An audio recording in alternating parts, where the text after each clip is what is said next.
Hey everybody, I'm Reggie Williams, founder and CEO of Ambrosia for Heads, and with me I have Jake Payne, our editor-in-chief, and together this is our What's the Headline podcast, and it's going to be a fiery one today.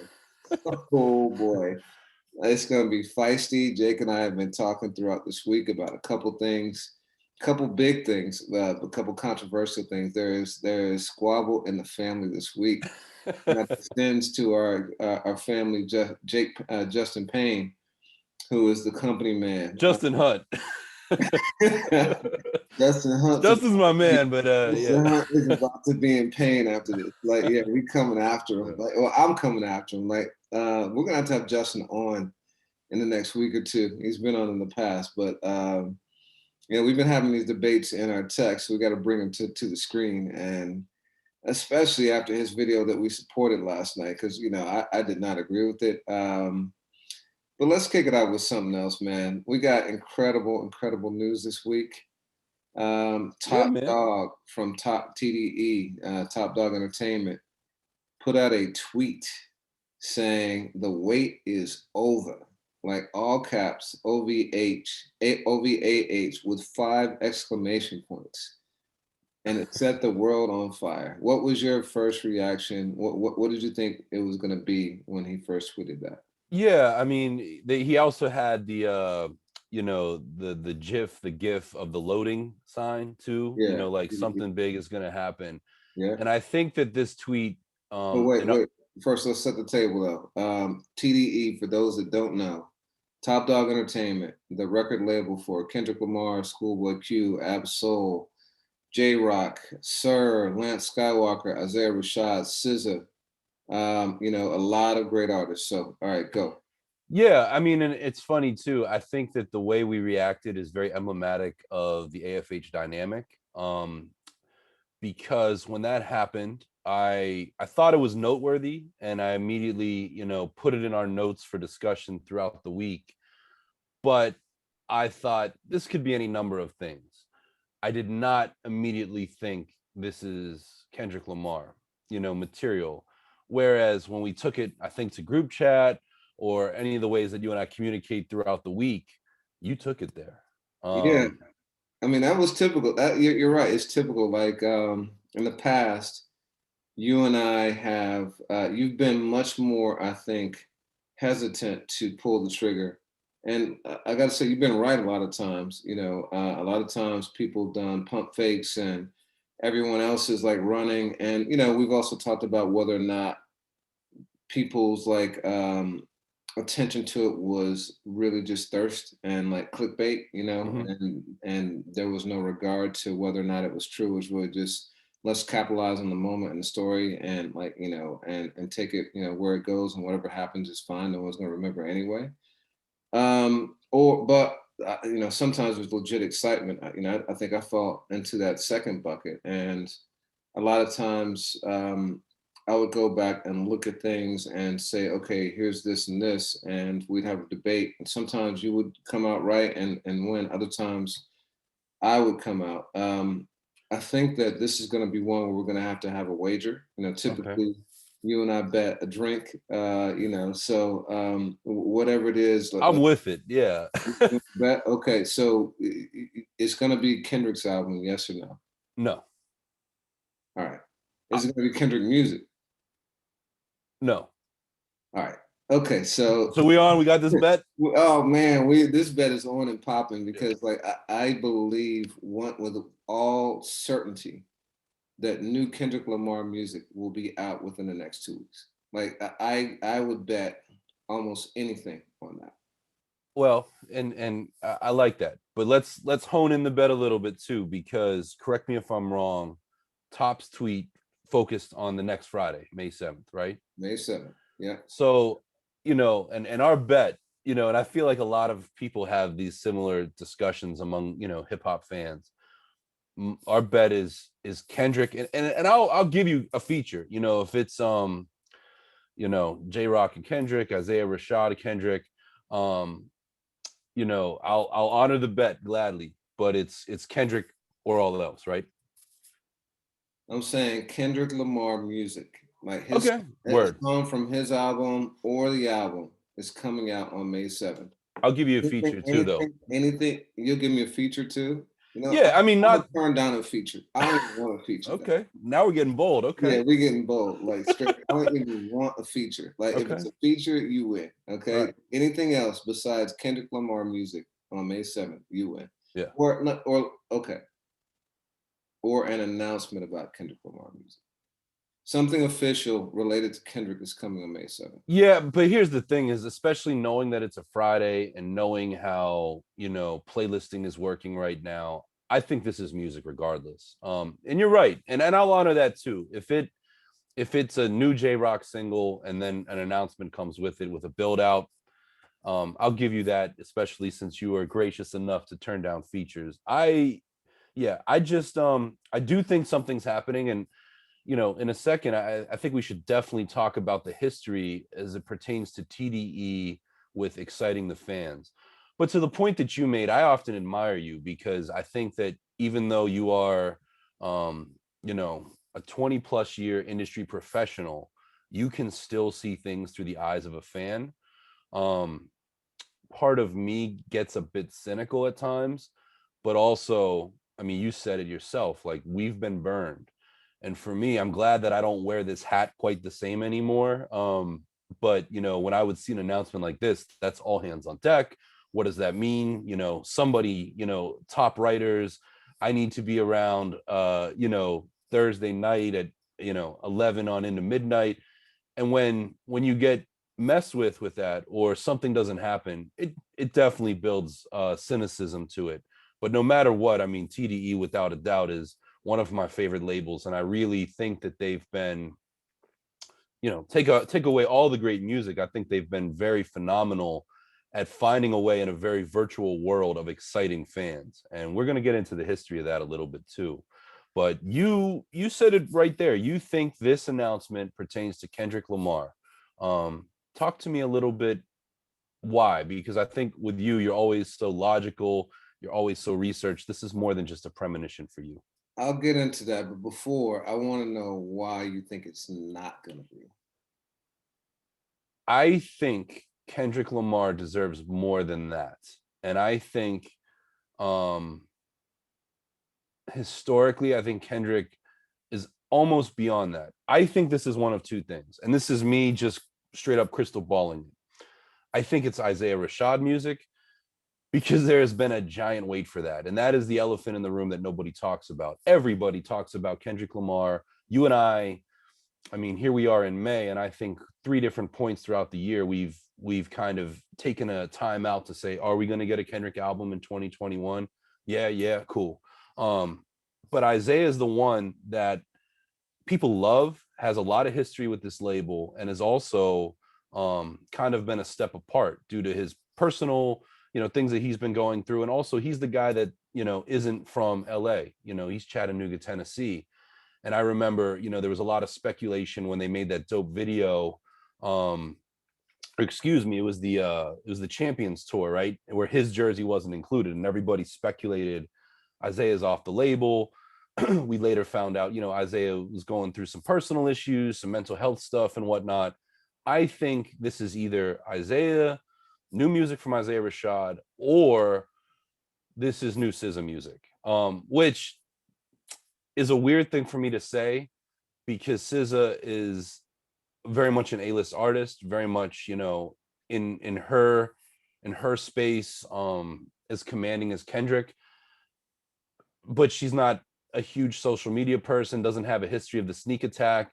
So this could be top kind of teeing up the ball for her. I don't know, but I think it's one of those two things. So no shade whatsoever to either of those artists because I love them both. I saw Isaiah Rashad, in a small venue for South by Southwest. We had him for BT Music Matters. It was like, I don't know, like maybe 50 people in the room. And, his voice was so piercing and crystal clear. Like it was like common and like doing a live performance. I've never heard a voice that just penetrates you as deeply as his live. It was incredible. Love him. I love the Shot You Down remix with Q and J Rock. You know, really just phenomenal. I love the song with Kendrick. I forget, but it's on the Sun Tirade. Yeah, I can hear it in my head right now. Yeah, and SZA's album, you know, from 3 years ago was just unbelievable. It's probably one of my favorite albums that year. Just side note, that same Music Matters show, Schoolboy Q came in, and he was sick. Like his voice was done. He had done like 4 shows already that day. He literally threw up backstage, was laying on the sofa, and I didn't think he was going to be able to go on. Vic Mensa actually was supposed to go on and couldn't because, you know, same thing, he was just done. And so I thought we were going to have to scratch Q also. And, you know, I talked to Dave Free beforehand. He's like, nah, he'll be okay. And I'm like, are you sure? And he's like, yeah. And so Q gets on the stage, and as soon as the music drops, he is just like jumping around and like, you know, running and back and forth, and his energy is on 12. And it was just unreal to me because the guy was just like, you know, physically punished, but it just showed what a pro that guy is. So, you know, you talk about champions, and I went back and looked at that champions trailer a couple days ago. We ran the headline as the funniest concert promo video of all time, something like that, and it was truly genius. But those guys are real professionals. So no shade to Isaiah or SZA at all. But you're telling me that Top releases a tweet with all caps and 5 exclamation points talking about the wait being over, and Kendrick Lamar has not been heard from in 3 years and no music in 4 years. And you're telling me you think it's about that? Hey man, yeah, I do, but you know, I always enjoy buying you a drink or two or three. So, you know, and as a fan, because you know, I love all of TDE. I'm not, admittedly, and you tease me on this pod a lot about not being an R&B guy, or especially a contemporary R&B guy. Of the entire roster, SZA's catalog is probably the one I'm the least familiar with, just being transparent. But especially on the hip hop side, I'm a fan of everyone. That being said, you know, I hope for Kendrick. One thing I can say that I just learned this morning, because the Cynic, not because, you know, he's you know, any less talented, but you know, Reason put out an album last year, and you know, Reason has been very active, probably the most active MC on the label of the last calendar year. Reason was on the Joe Budden podcast this week, and he said, look, it's not me. And obviously, you know, they pushed him a little bit for information on who it might be, and he said, I'm out of it. You know, I'm not saying anything, which bodes well that it could be, you know, Upper Deck, which would be K Dot. Yeah, I think Reason was the only release from TDE last year, right? Off top, yeah, that I can think of, you know. In terms of a full project, at least. Yeah, yeah. And I joke with you too, because I always think the TDE kind of has a tertiary hand in D Smoke. Yeah. But yeah, full length. That did Sir put out like an EP, I think, right? Did he? I'm not sure. Yeah. But Okay. okay. All right. So, all right. I'm gonna ratchet the stakes up just a little bit higher. Okay. If it's not something about Kendrick, I will show up next week with egg on my face, literally. Well, next week I have to be in Pittsburgh, and I don't want to miss that.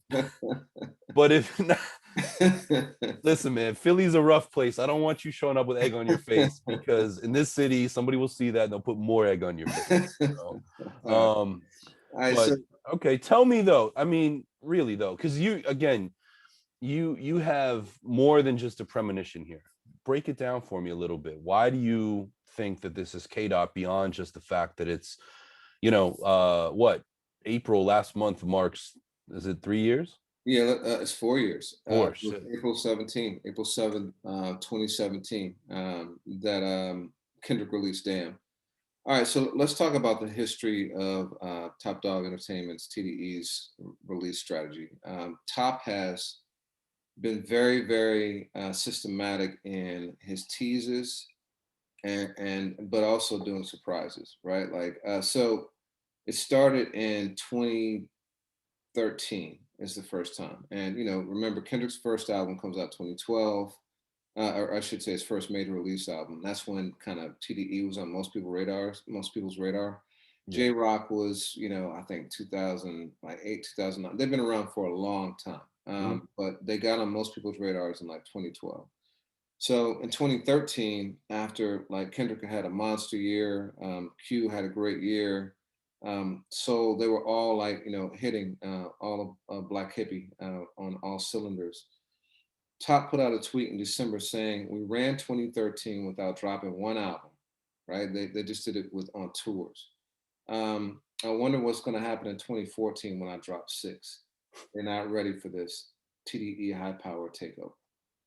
And that set everybody on fire. It was almost like sports commentary where for the next several weeks, if not months, there was speculation about who was going to drop, and from Kendrick, Q, SZA, like there was a lot of fanfare about that. Now, as it turned out, there were only two releases, and it was Schoolboy Q's Oxymoron and Absols these days. So that was a pump fake, you think, or was that more good intention, but like sometimes reality gets in the way?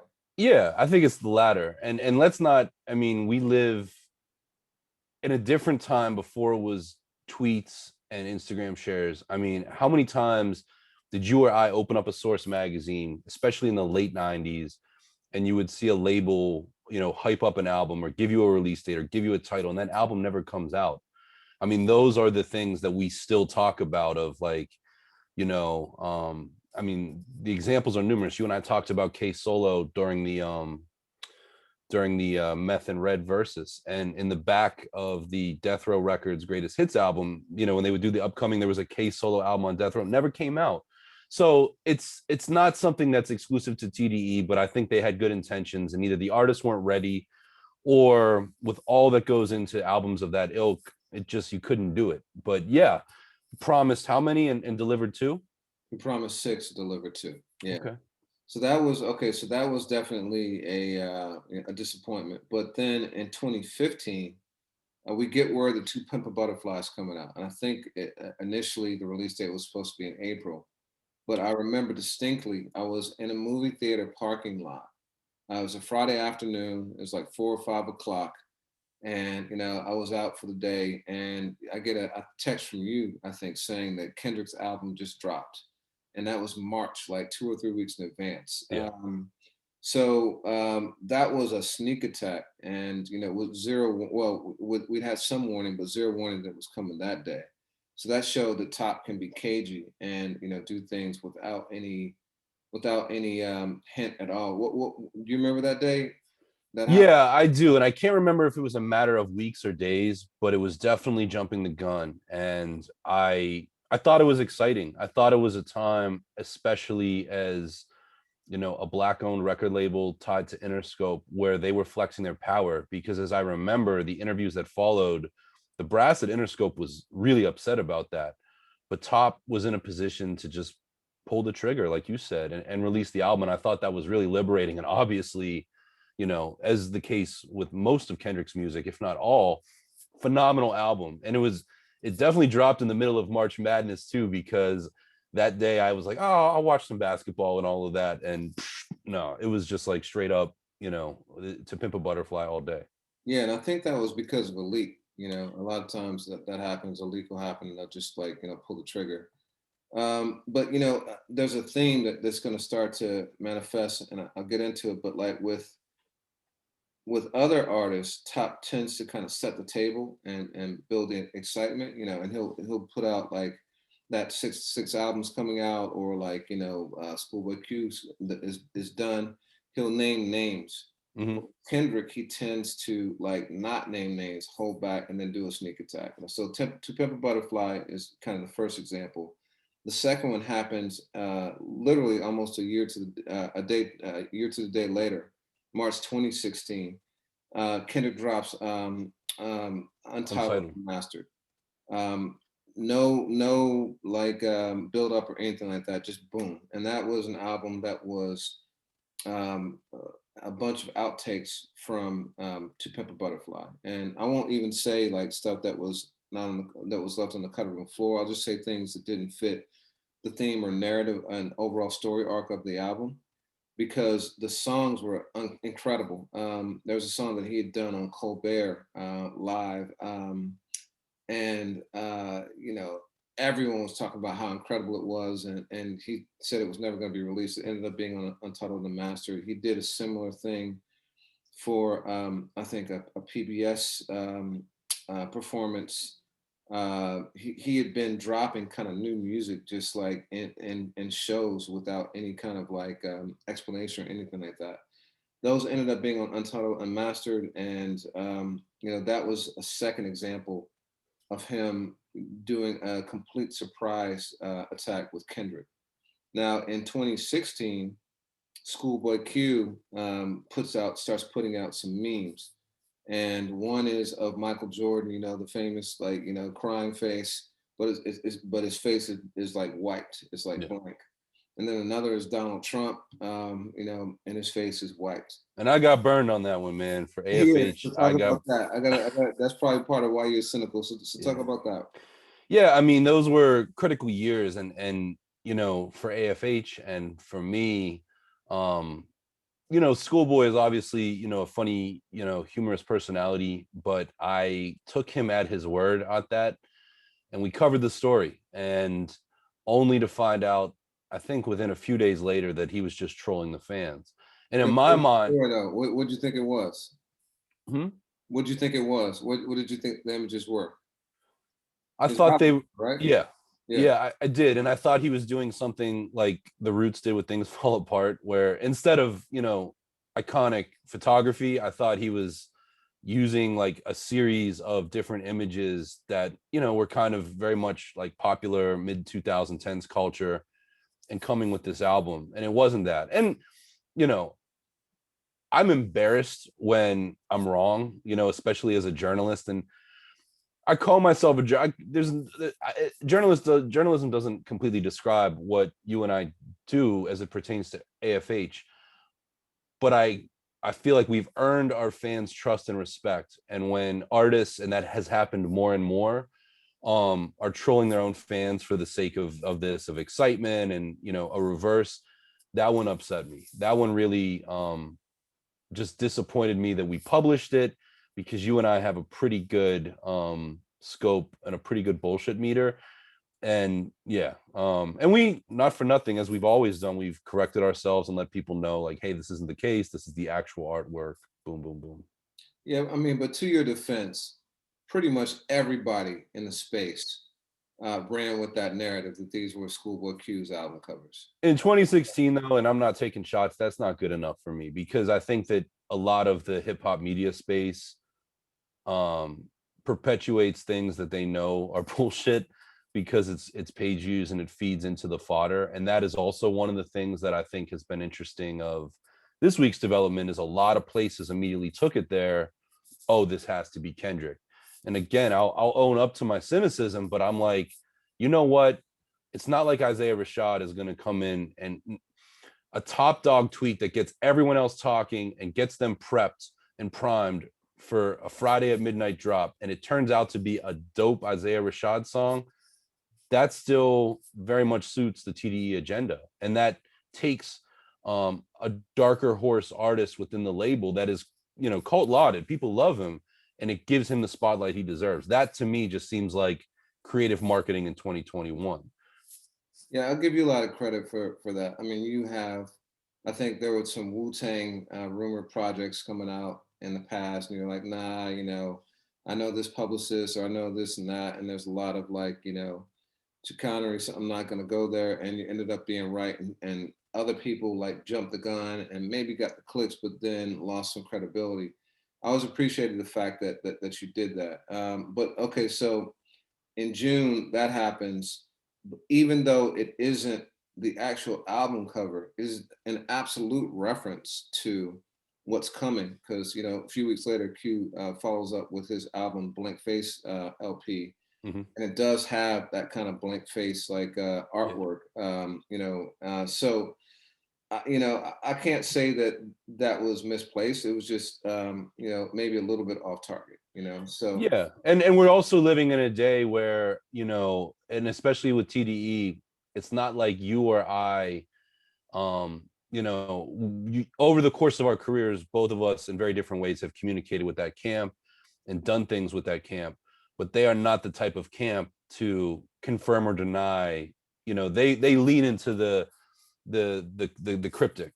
So in those situations, you really can only go off of the words. And if I stop the story to reach out to Interscope and try to get on the phone with somebody, it's not going to get a response, because that's the way that operation is run, and they keep things fun. And one other thing I'll say, though, is behind the scenes several times regarding TDE, you or I, through our worlds, have had intel, and Untitled Unmastered was one of those, of like, yo, I don't know for certain, but I think something might be happening tonight. Can you be around? Can we have hands on deck? Can we prepare for this? For a long time, I've been hearing of a certain sample that got cleared that ended up being used by Schoolboy. And it was years from when I heard that happening to when it actually happened. But there was follow through, there was delivery. And I say that to, yes, this can be cryptic. Yes, there can be times where you get really excited for something, it doesn't happen. But with TDE, and this is not true of all labels, what is promised eventually happens. So, and that kind of speaks maybe to your point with K-Dot. Right. And so To Pimp a Butterfly, surprise release, Untitled Unmastered, surprise release, Schoolboy Q, their setup, specific to him, right? It wasn't the actual album cover, but we know that something is coming from Schoolboy Q because the activity starts to spike and they're getting the engine running. So now let's fast forward to 2017.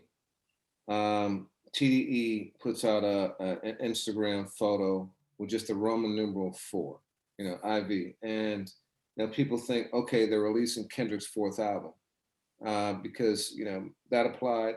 Now, few days later, just like 3 or 4 days later, they release a song from Kendrick, The Heart Part 4. And so the 4 was accurate. It relates to The Heart Part 4, but it's not the album. But on that song, in addition to kind of going at rappers and saying he's the best rapper alive and kind of going at Big Sean as a result of their kind of dispute over control, which, Sean just, said he squashed that beef finally after DMX died because he didn't want that kind of energy to be out there because you can't predict things. But oh, wow. Kendrick says, he tells rappers they have until April 7th to get their shit together. And I think that was a nod to Jay, because when Jay-Z released Show Me What You Got 10 years before that, it was the first, single he had released, official single. He had Dear Summer and a couple other things, but post-retirement, and I know you hate rappers retiring, but post-retirement, that was his comeback song. And it was basically announcing, he announced a date. Y'all got 6 weeks, I think, to get your shit together, something like that. And, that's when he dropped Kingdom Come. So Kendrick said people had until April 7th. Now it turns out the album didn't release until March 14th or to April 14th. Mm-hmm. But in between that, he released Humble, the video for Humble, on March 30th. And there was a flurry of activity. So surprise, no name, then something comes out. It is actually Kendrick. It's not the album as people thought. So a bit of a pump fake, right? It's never with TDE direct. 6 albums coming, 2 come. And that song never ended up on the album either. Yeah, exactly. Blank Faces. It's not the cover, but the album's coming. To Pimp a Butterfly's coming out this date. Now we're gonna drop it sooner. There's always there's always some fakery there, but there's always substance too. So, and then on when Damn is released, there's some things that are happening in between, some hints and stuff like that. So I got to go and check TDE's other affiliates' Twitter. Have you done that? Because with Damn, the day before, Soundwave tweeted a picture of Morpheus sitting in the chair. And it was the scene from Students of the Matrix. It's the scene where he offers Neo the red pill and the blue pill. Mm-hmm. You take the blue pill, you go back to sleep, but if you take the red pill, your mind awakens and you understand the true nature of existence. And you know, we wrote an article about that. You know, how Dan was meant to be played backwards and forward, and Not Tupac. we, you, man, you. Okay, actually, I wrote that article against you and Amanda's wishes. That's not entirely true. That's a conversation for another day. You get a little. You're gonna be a 30 for 30 on that one. But I mean, it just time out for 1 second though, because that's interesting. There was a lot of cryptic talk, and I don't necessarily remember what TDE was doing in the midst of that. You know, Soundwave is a great example, but a lot of people after April 14th, 2017 thought, oh, you know, are we getting another album? Like, are we getting it in a week? Are we getting it any day now? And, you know, well, we might debate my position on that piece happening. Nothing changes the fact that you did the knowledge, you did the work, and really took the subliminal, the cryptic, and broke it down beautifully in what became a hallmark of what Ambrosia for Head stands for and what we offered, especially at that time. And that was huge. Again, like all of this noise, all of this speculation, boom, no, here it is. There are 2 albums, but it's 1 disc, and here's why it's 2 albums, and you broke that down. Yeah, yeah, you know, for the forward, it tells you one story, backwards another story. So okay, so with Kendrick, again, there's no names named, but then the release comes and it's not what people think, but it's something, and then we get like breadcrumbs toward, you know, what is going to be the bigger build, and that narrative played out for weeks, as we just talked about. So now that brings me to this one. If you look at the pattern, when there's something specific for another artist, Top names the name. And he says it's coming, you know, he'll talk about when it's Kendrick, he just says something's coming. This time, he just said the wait is over. You know, and OVAH, I'm trying to break it down. Like, does that mean something? Like, is it like, I'm trying to think, because these guys are so intentional and creative with their rollouts, you know, and the 5 exclamation points, right? So fifth album, It's kind of tight. Yeah. 5 exclamation points. I think that's intentional. You're gonna tell me that it's just 5 for no reason? You're kind of bringing the guns here, and this rollout of evidence, you know, it reminds me of True Detective, where you are gonna see the villain before you know it's the villain. Like at one point, it's a Where's Waldo moment. You know what? The 5. I don't know if there's anything in the OVA, you know, H, but the 5. That's interesting, especially given this track record. So yeah, okay, all right. Now I'm gonna get my wallet, man. I might need yeah, it for the drinks. I'm starting to feel confident. I sent you that Rocky song earlier today, but you forget Rocky was drinking those eggs. I'm not trying to drink any eggs today, Jake Payne. I'm not wearing any next week either. Also, Rocky 5. Now, all right.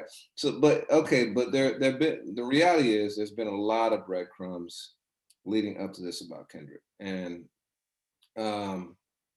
you know, I had a conversation with someone from TDE in, I'm not going to name names, but in September of 2019, and they told me Kendrick was working on new music, and the thought then was that the music was going to come out hopefully sometime in 2020.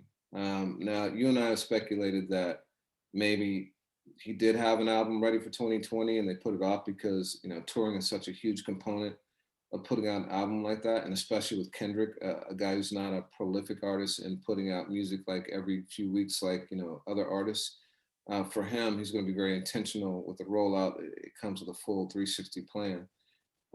So it's possible. It's also possible the pandemic completely derailed like what the artistic intent was going to be, and he needed to write about something bigger, because 2020 was a grand reset for all of us, and you know, he's a human being like the rest of us, and so maybe there was impact there. You know, I think it was Ali, mixed by Ali, Derek Ali, their engineer, said that Kendrick had 6 albums worth of material recorded. So, you know, he's also very, very specific about his sound and what he wants. He always comes with a new sound. And Ali, in an interview with Complex recently, confirmed that Kendrick does have a new sound now. And in January of 2020, Billboard's editor, Bill Werde, said that he had been hearing that the new album had rock influences. So that was the first indication. And I think that had things gone the way we all thought 2020 was going to go beforehand, that probably was intended to be kind of like the initial lead up to something dropping in March or April or so. Because Kendrick always drops, it seems to be like in the spring, with the exception of Good Kid, Mad City, which was in October. So that's one. And then in August of 2020, in September, he was spotted, being suspended by a crane over the ocean in a white outfit. And people think that was a music video shoot. And he was also seen at a payphone, like being, payphones don't exist anymore. So clearly a set for something, and that footage just never surfaced. So if it was for something else, like for PG, PG Lang's, PG, the company he and Dave have. Yeah, no, Yeah, I can't remember. Yeah. So if it was for something like that, then you would think that would have come out already, but no. And then there's rumors that there was another video shoot this past week. So that's another set of clues. In August, Thundercat mentioned working on a new album. He said, "When I was working with Kendrick, I was excited. Some of my favorite moments recording were spent with Kendrick. I think I worked on the new album a little bit too." So he's talking about that.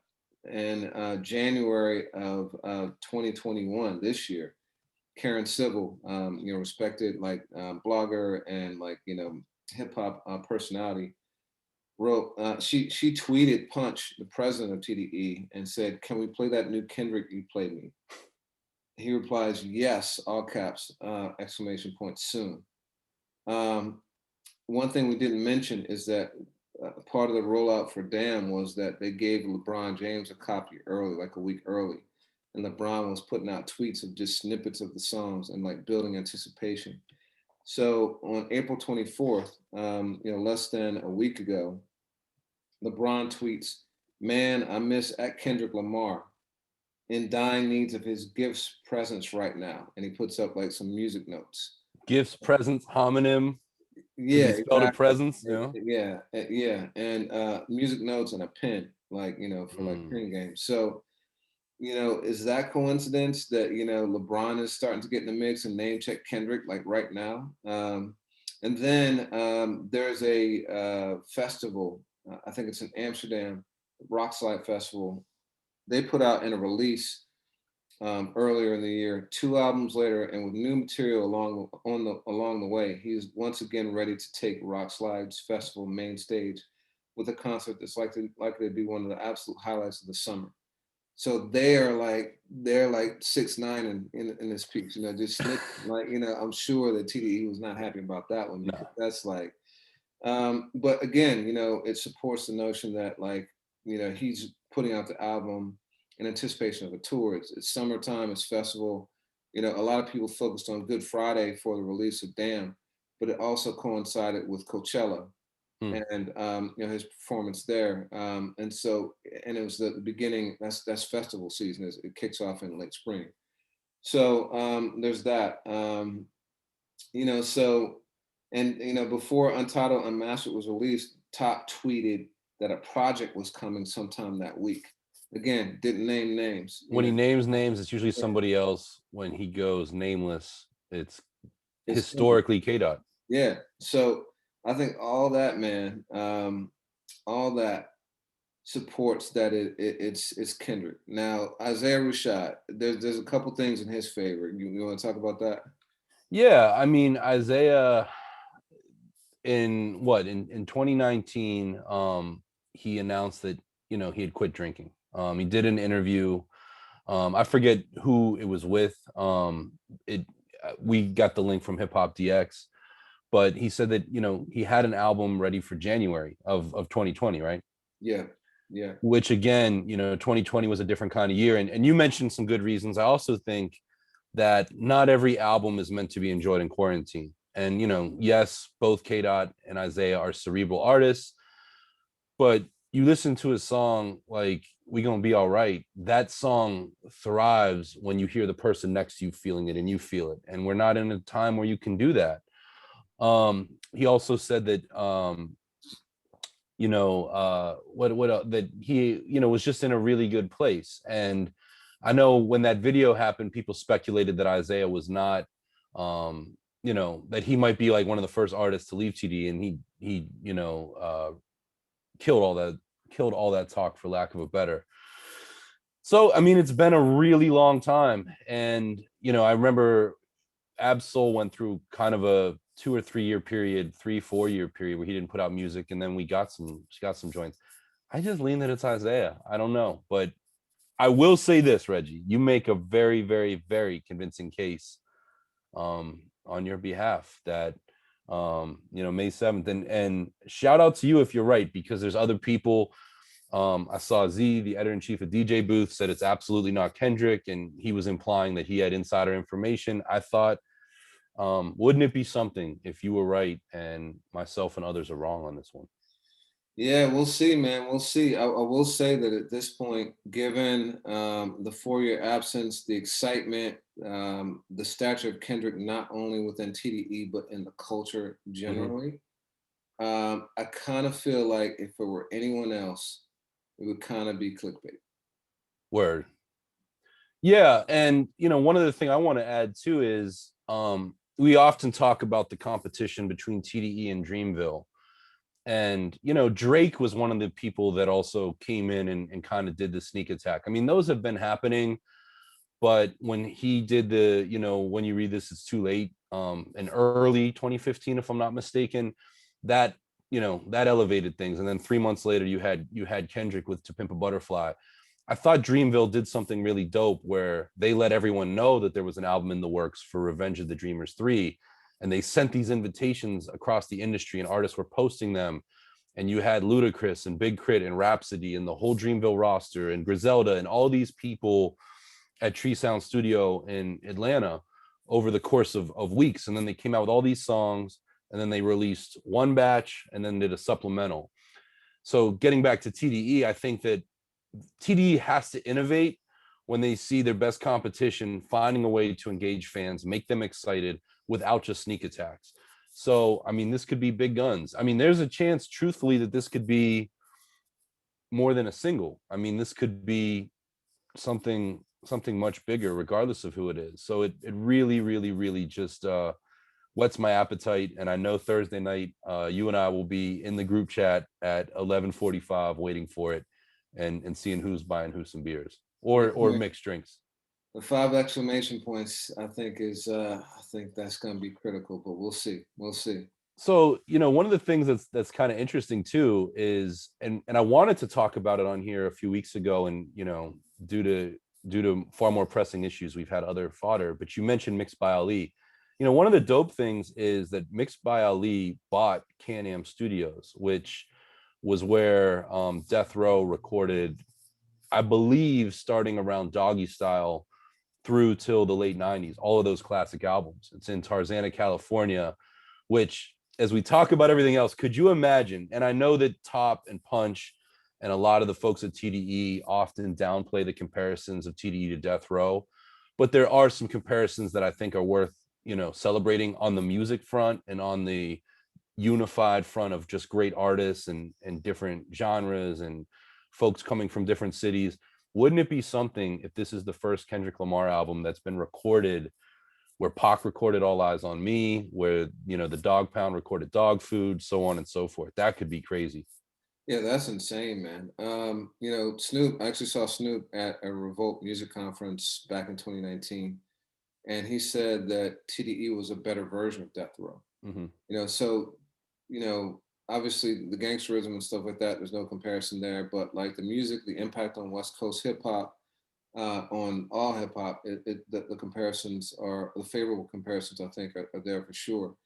And yeah, I mean, the notion of Kendrick recording where his idol, the person who inspired him to be an MC, seeing him as a young child, filming like California Love, like with Dre, like for him to record in the same physical space as Pop, that's an ill 360, you know, him having him on To Pimp a Butterfly on you know, Mortal Men, and you know, it's just that's incredible, really historical. So yeah, no matter when it comes out, I'm looking forward to hearing it. And that's dope. I mean, Mixed by Ali is somebody who obviously is a name known within the community, but like a lot of TDE, besides the MCs and singers, keeps a low profile. And that's one of the things too that I think is an overlapping. We all know who Top is. We know what he looks like. We know that, you know, he's somebody to treat with, you know, kindness and respect. But they play the background. And even this tweet's kind of funny too, because it's one of the things that where Top steps to the front. But I'm happy for Ali too. I think it's really dope for producers and engineers to be in a situation of ownership. And you know, you and I celebrated when Big Boy bought, you know, the original Outcast studio in the basement, um, you know, where they recorded, you know, in the dungeon. And just to watch greatness in hip hop own its own landmark, so to speak, is something that I'm passionate about. Um, so yeah, I think that's is that all we've got on TDE? That's it, man. We got more to debate though, because you, Justin Hunt, and I had you know, an exchange yesterday via text, and he put out a video about the new Jay-Z Nas collaboration, Sorry Not Sorry, on DJ Khaled's album, Khaled. Um, that one I think has been very, very polarizing.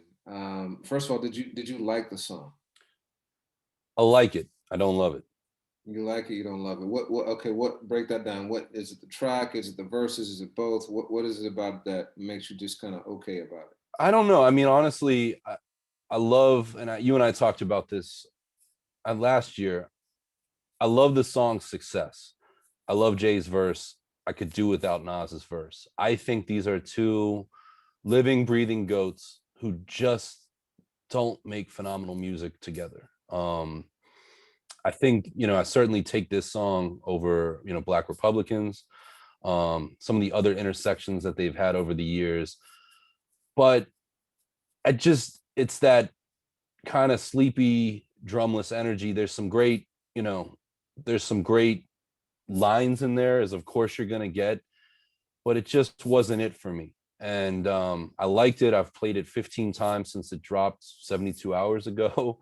But I think you, and tell me if I'm wrong, I think you feel more passionate about the song. Is that correct? No, actually, in terms of the music itself, I feel exactly the same way you do. And you know, listening to you talk, it's ironic to me that these guys, given how competitive they've been over the years, I want to talk about that in a minute, don't bring what seems to me to be their like tip top A level game when they're on the track together. It's weird. It's like it's kind of like the way that Cole and Kendrick were on Strange Fruit. Like, you know, Kendrick just kind of singing instead of like rapping and them just going at each other.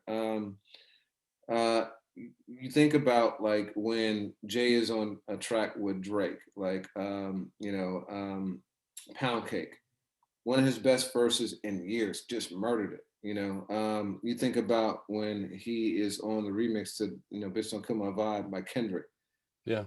People saying, "Yo, Jay like got the little homie in his own record." Like, I mean, like he was like, he killed that track too. You think about Nas on the remix to "Let Nas Down" with Cole, and he Yeah. destroyed that one. These guys, when they're on Young Guns records, like really kind of like mark their territory and back dudes off and say, "Listen, like, you know, I'm a goat, and like you got to keep climbing, young," you know. But when they're on the record together, especially given how they've gone at each other on diss records and stuff like that, you would think that it would be like some of their best verses. But yeah, I agree, man. For both of them, like it didn't speak to me. But I will say what did speak to me is the substance, and this is what I want to get into. There's a line where Nas refers to himself as the cryptocurrency Scarface. And a lot of people, like, you know, Justin Hunt, our brother, you know, our AFH family, put out an entire video talking about how the line wasn't dope, sorry, not sorry. And, you know, we posted it, and I said there was, you know, dissension in the family about this. You also, I believe you shared the sentiment. You didn't think that line was fresh. Not as, not as adamantly as Justin, but I compared it. I think it's an ephemeral line. I think we will be talking about cryptocurrency for some time now. And Justin Hunt, to his credit, was talking about it, 2 and 3 years ago, in his, TBT videos or TBD videos. I laughed, and in the group chat I said, let's not forget when Success Nas said Google Earth Nas, I got flats in different continents, which Google Earth was a big thing in 2007, 2008. I don't know that we really use it now. And to me, this line just didn't feel timeless. And I want Jay and Nas to sound timeless. And also, you and I are a few weeks removed from talking about, Nas accomplishing so much behind the scenes, keeping it very low key. And I don't know if he heard the podcast. No, I'm just kidding. But this verse, he spends a lot of time, just talking about his investments and stuff like that. And I salute him, and I don't. This isn't to discredit. It's just I want more substance. I want more for the people. And yeah, that particular line. I mean, Justin feels strongly, I think, about the comparisons to what the film Scarface is about, and that's assuming that he's talking about the film and not Brad Jordan. Um, it just it just was one of those bars that I'm like, Well, the line is, he says, winner in life, fuck a coin toss. I'm Coinbase, basically cryptocurrency Scarface. So that is a direct reference to the fact that Nas just made somewhere between 40 and $200 million mhm. from an investment in Coinbase, the cryptocurrency exchange app. Um, Nas has not been, and I wrote an article about this. Nas has not been um, celebrated for his business acumen in the same way that Jay has been, the same way that Puffy has been, the same way that Dre has been recently, Kanye and others.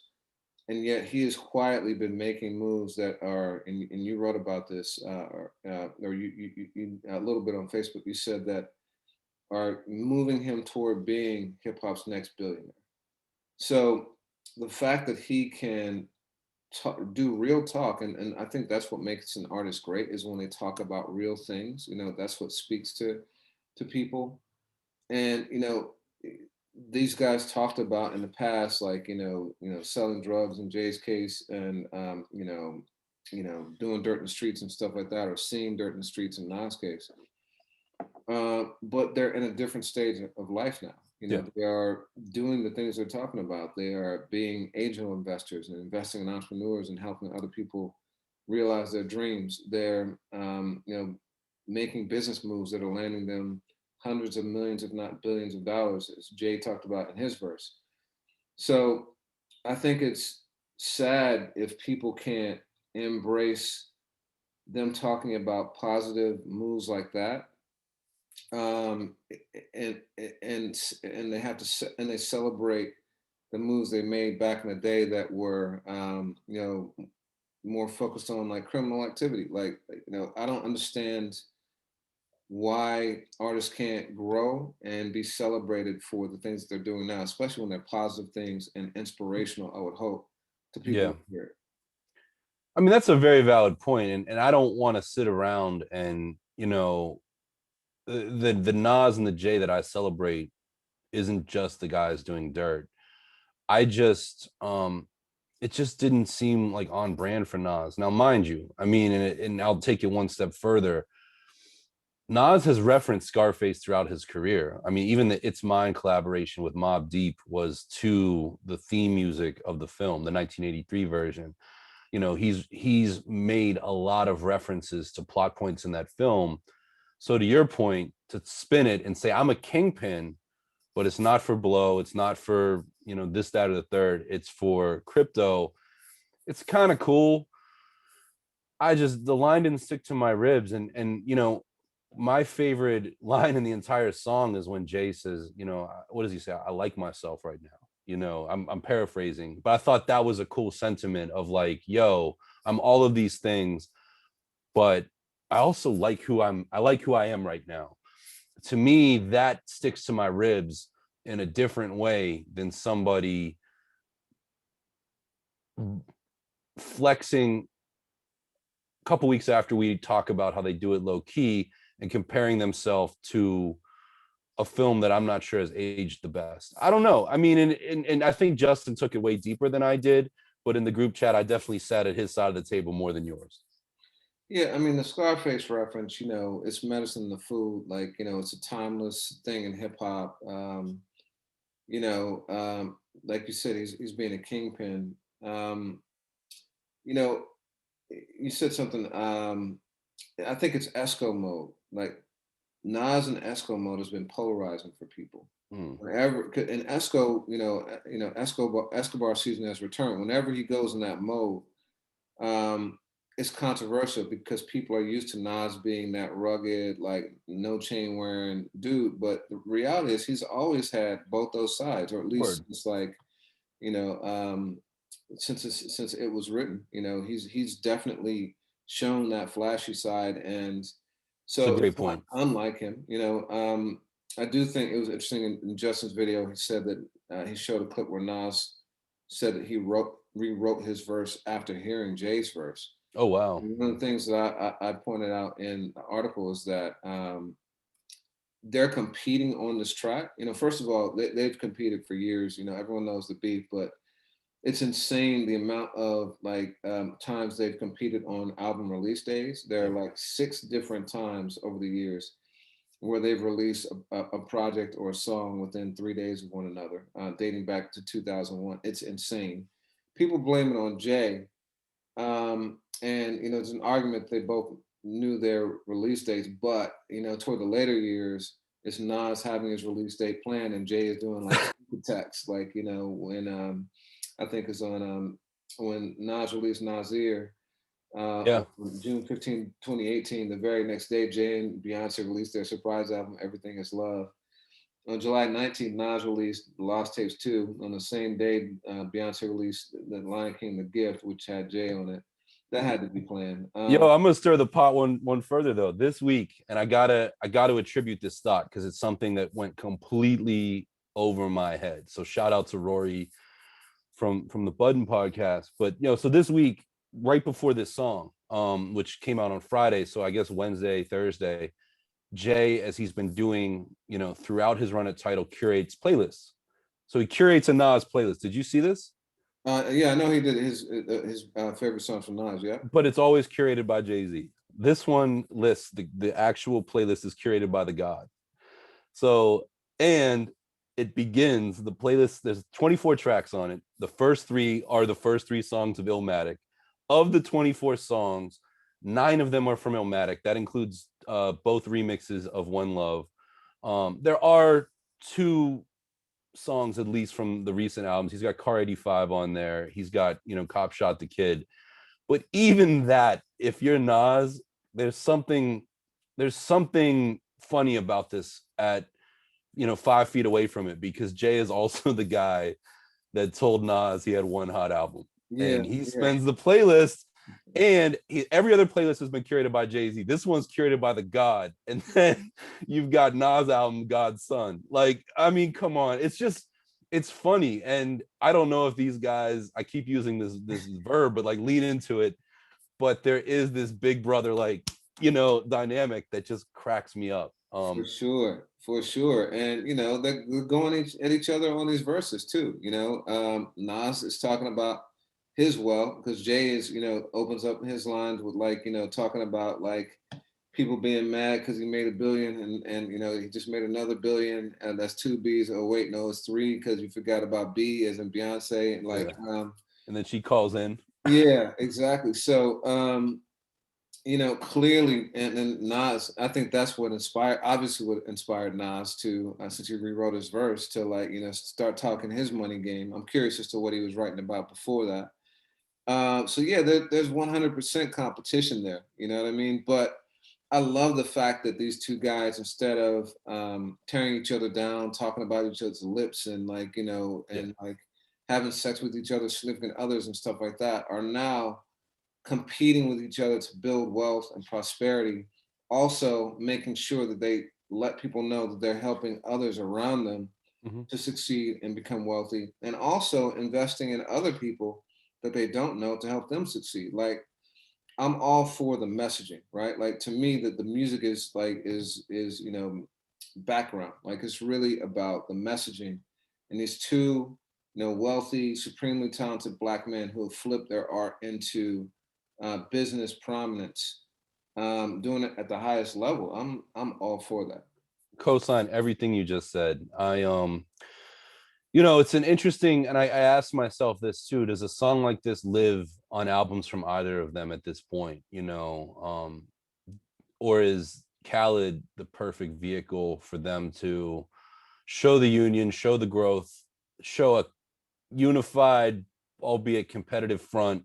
I just don't know if artistically, if this song works for either of them. I'm not, the song is on our playlist, and I'll continue to listen to it because it's an interesting point in time for both of them. I'll close in saying what I started. I just always feel that we've never gotten the collaboration between these two guys that we deserve.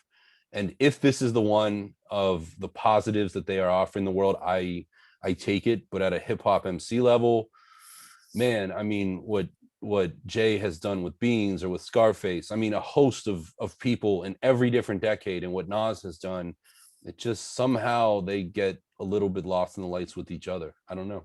Yeah, so you mentioned Death Row Studios before. DJ Quik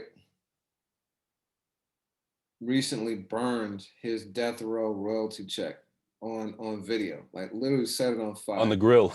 Yeah, on grill. Yeah.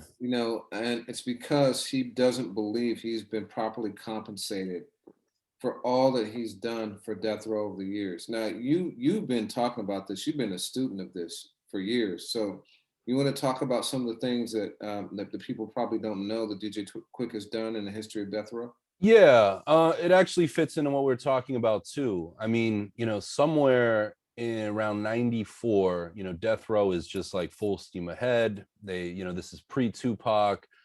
Dre is still at the label, but starting to distance himself from Suge Knight, and Quik comes in. And I mean, Quik, shares some street allegiances with Suge Knight and some of the other folks at Death Row. But obviously, both are from Compton, as is Dre. And he comes in, and at the time, Quik was at Profile Records, which, Profile goes back to the 80s with Corey Robinson, right? You got Special Ed, Dana Dane, and then they expanded and got some different artists like Quik. But Suge came in and started managing Quik, very much. I think Suge even has an EP credit on Safe and Sound in 95. But that whole album, which, Quik leaned heavy into a lot of the stuff, a lot of the street stuff that Death Row was talking about. He performs Dollars and Cents at the 95 Source Awards. So from that point on, he kind of comes in as this in-house producer. And also Death Row, as we're talking about, in their ads in the Source, in their inserts on CDs, they would refer to Quik as David Blake, which is his government name, because apparently Profile wouldn't release him out of the contract. But he started. I mean, he produced a ton for Danny Boy, the R&B singer. And by the time Pac gets there and Dre is really, a foot and a half out the door, Quik came into helm production, on All Eyes on Me. He did Hearts of Men, and he did some other stuff on there. But Quik's gripe is there's a lot more that I did that I didn't get credit for. And to DJ Quik's credit too, when the label really dried up and Suge went to jail, he was one of the creative overseers, him and Daz and some other people. But Quik came in and produced a lot of those artists that were not hitting, a lot of the sound-alike artists that sounded like Snoop or sounded like Pac, other people. And he stood in there, and he's really upset with his credits. But in the video that he posted to Instagram, Quik is upset about more than Death Row too. He insists that he had creative input on In the Club, 50 Cent's joint. I've never heard this before, but he says he's responsible for Hot in Here, the Nelly joint. Yeah, that was He also, yeah, that's wild to me. And he also says that, and this is wild too, because when we first heard the song, I think you and I both thought that it might be Quik on production. but King Kunta by Kendrick, he said like, yo, I didn't get any credit for that. And this obviously happens at a time when Death Row has changed hands again. I mean, the company has been bought and sold 3 or 4 times by my count. Hasbro, last week it was announced that they sold it to BlackRock Entertainment. It had previously belonged to E1, which people may know as formerly Koch Records and their parent company. But Death Row keeps changing hands, and people that stood in with the label, made hits with the label, are still suffering from bad paperwork. And, you know, Quik and Dre in particular have a very odd relationship when you think of In the Club.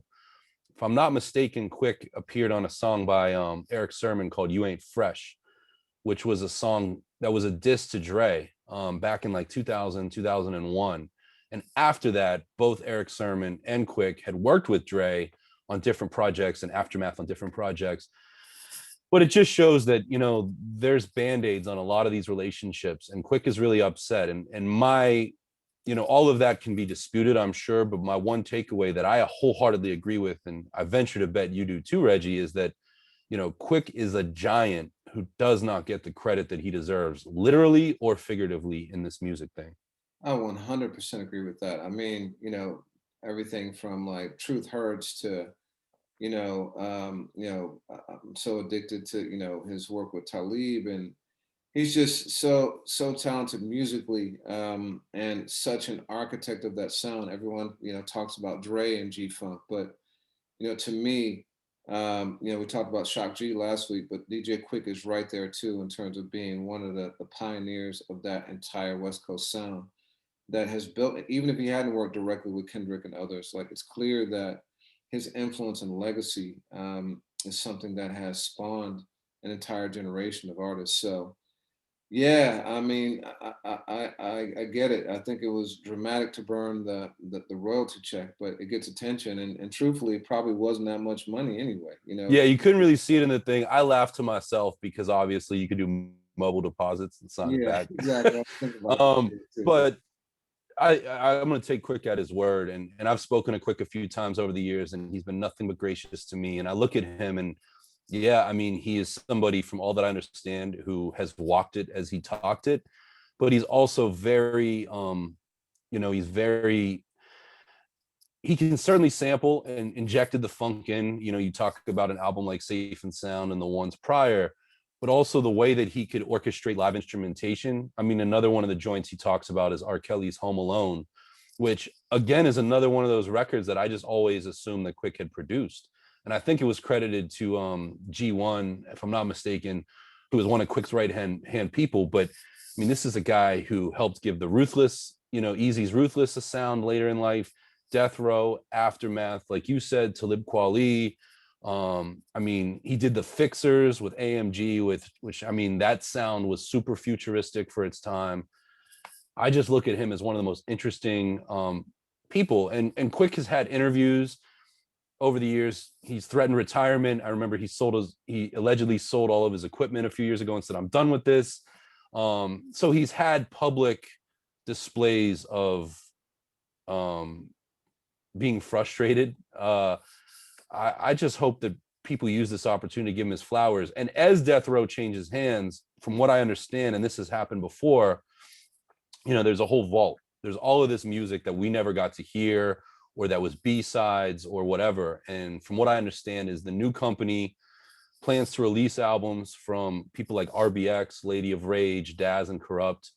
And my hope is, and they have yet to do this properly, but if you're going to do that, find a way to compensate the folks that were involved, where they can promote it, they can tell the stories of what this song is or what this album is, and let it properly come out. And among those names that I just mentioned, you know, give Quik his opportunity, because those companies clearly had enough money to buy the catalog.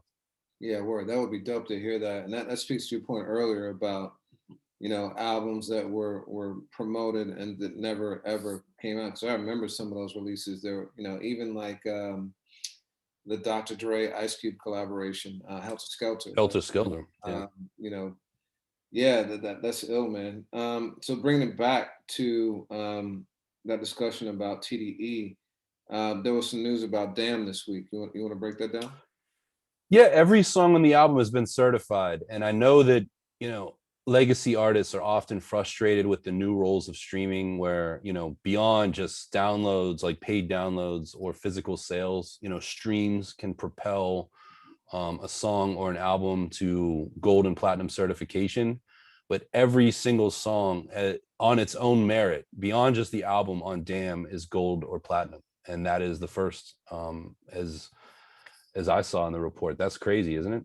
That's insane. Like I'm surprised that that's the case, given now just the way that charting is done. You know, taking into account Spotify streams, now YouTube streams, things like that.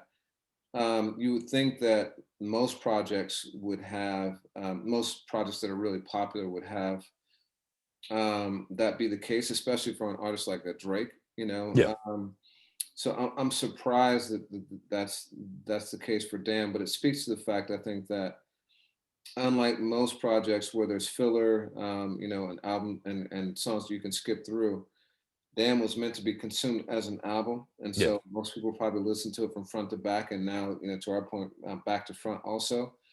And Word. so it makes sense when you really think about it, that album. But you know, there's rock and other genres too. It's insane to me that it's the only one, but you know, really really dope. So, I mean, we talk about unsung producers too. Another one that I always advocate for, and you just mentioned Talib Kweli, is DJ Hi-Tek.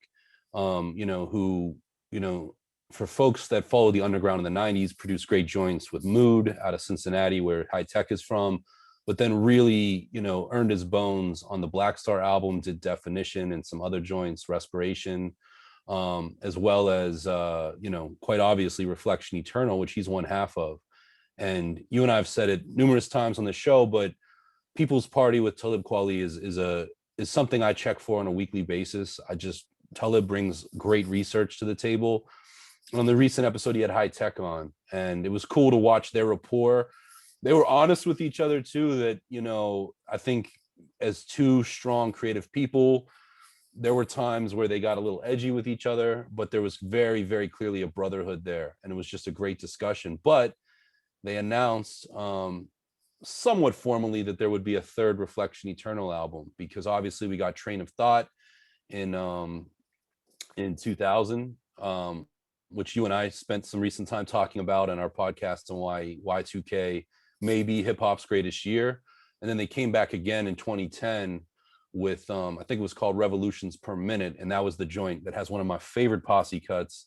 Not even posse cut, my favorite collaborations. It's Just Begun with, you know, Reflection Eternal, Mos Def, Yasin Bey, Jay Electronica, and J. Cole. And that is just an insane record to me.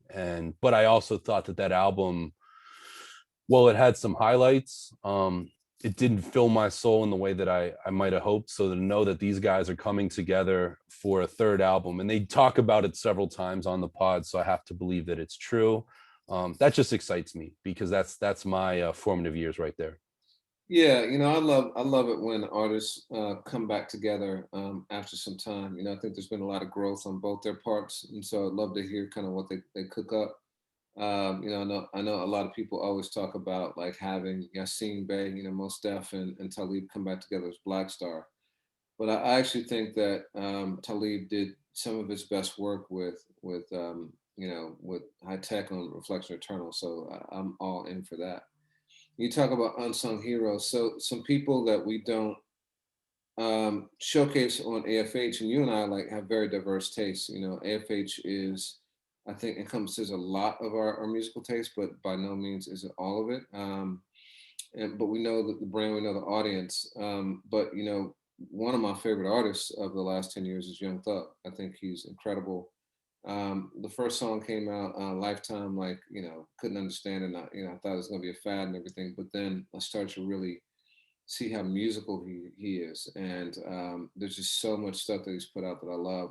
I think my first song of the day to you last year in 2020 was Hot, you know, from his last album. And now he's got like Ski, and the Ski Challenge on TikTok has been like a massive like viral success. He just put out Slime Language 2, and Ski is on that, but which is a collaboration with Young Stoner and Gunna. And he and Gunna, Young Thug and Gunna posted bond for 30 low-level Atlanta drug offenders. Oftentimes, as we saw from the Khalid Browder story, people are held on in jail, because they're unable to post bail, and sometimes that can go on for years, which is insane. As part of the work that Van Jones is doing with Reform Alliance, with Jay-Z and Meek Mill and people like that, is to um, eliminate that kind of practice. But these guys just went down and bailed out 30 dudes, for offenses that, very likely, given, how marijuana is being legalized, might not have even been in jail if it were a different state or a different time. So, even though we don't put their music on, I think it's worth celebrating activities like that. Yeah, and I mean we've covered Young Thug intersectionally with different things like involving Lil Wayne and stuff like that, and absolutely, and I commend them. And I think one of the great, contradictions is, so many states, New Jersey, New York, Arizona, just legalize cannabis. Oregon has legalized more than cannabis, and yet folks that, because the laws were what they were at the time, are sitting behind bars. And I don't, certainly we don't know the case of these 30, but I just think that's an honorable thing to do if a little bit of money is what's preventing somebody from being home with their family. And again, that's to bring it full circle. I think Jay-Z started that trend, as far as I know, and on Father's Day a few years ago. And it's something that I hope we continue to see, especially amid prison reform, as well as just a new conversation about cannabis and other quote unquote controlled substances. Yeah, for sure. For sure. So we talked a lot about Sorry Not Sorry, the Jay-Z and Nas song. Any other music grab your attention this week? Yeah, I mean, I'm going to give a shout out to Tiron and Ayomari. I hope I'm saying that right. I've been writing about these guys for 15 years, and they've been great supporters of AFH, but they put out a new single called From Power. It's also my song of the week, and I just feel like these guys chose an independent route. I started hearing about them 2007, 2008. We covered them when I was at Hip Hop DX. And I think they're even a little bit maybe ahead of Kendrick around the same time, but they're part of that era of LA of like Dom Kennedy, Kendrick, even Nipsey fit into that. And, Thurs, Blue, sort of, I can go on and on. And I feel like these two guys are so underrated, and they've made some great songs, some great albums, things that I thought were way ahead of their time. And I heard this single. It's about, the lineage within us that makes us great. I think there's certainly a lot of Black pride undertones, overtones to the song. I certainly, related to it even beyond that. And it gave me reason to just kind of run through their whole catalog. And anyone that's heard of these guys or hasn't, that joint just really stood out to me. What about you this week? Yeah, I'm gonna go with Tiron and Ayomari, and hopefully one of us is right. Hey, yo, Marie, yeah. Between the four, like the four pronunciations, hopefully one of us is right. But I'm a big fan of theirs too. I supported them even before you came on board, AFH. Like, and they never popped the way that obviously others did, but they were part of that new West Coast sound that I love. With Kendrick and Problem and Dom Kennedy and the Nipsey and those guys. Like I really really dug them. So great to hear them back out. I haven't heard the song, but I'm gonna definitely check it out. I've been listening to a lot of non-hip hop. Billie Eilish just dropped a new song, which I really love. I sent to you. Yeah, played it this morning. It's dope. Yeah, so that, and like I said, the slam language too. I listened to quite a bit.